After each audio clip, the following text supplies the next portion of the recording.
This is the instructional video for how to use this template. We start on the Instructions tab. The starting balance is pulled from the Support tab. See, the starting balance is located here. Direction is usually either long or short. The Strategy section is for you to fill out. It is for when you are trying to follow a specific trading strategy. The Setup Grade column is for you to set the grade you feel the trade was. The Type column is the trade type.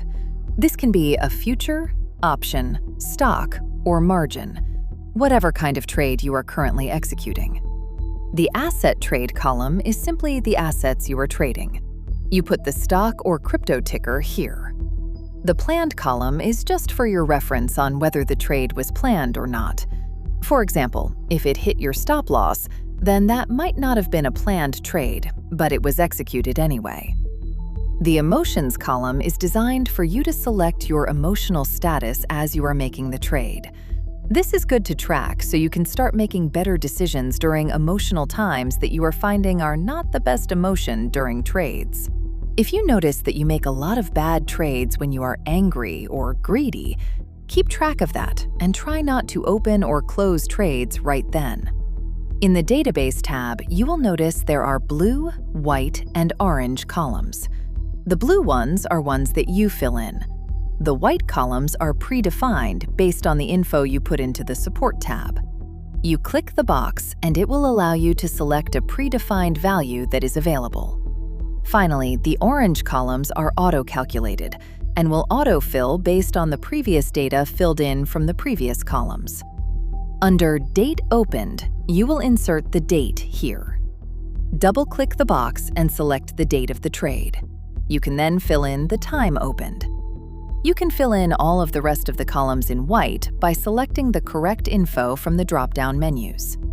The position size is the number of stocks or crypto that you started with.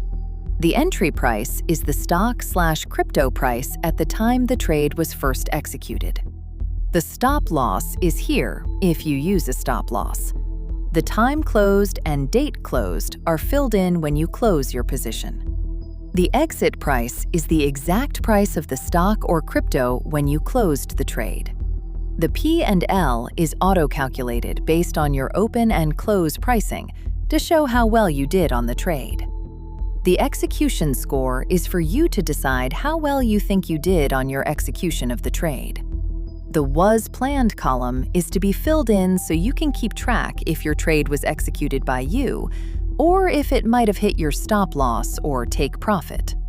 The Emotion column is good so you can keep track of all of your emotions and see if there are some that make you a worse trader than others.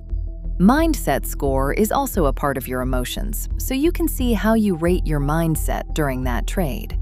Just because you have a greedy or angry emotion doesn't mean it was a bad trade if your mindset was calm and collected and allowed you to execute properly.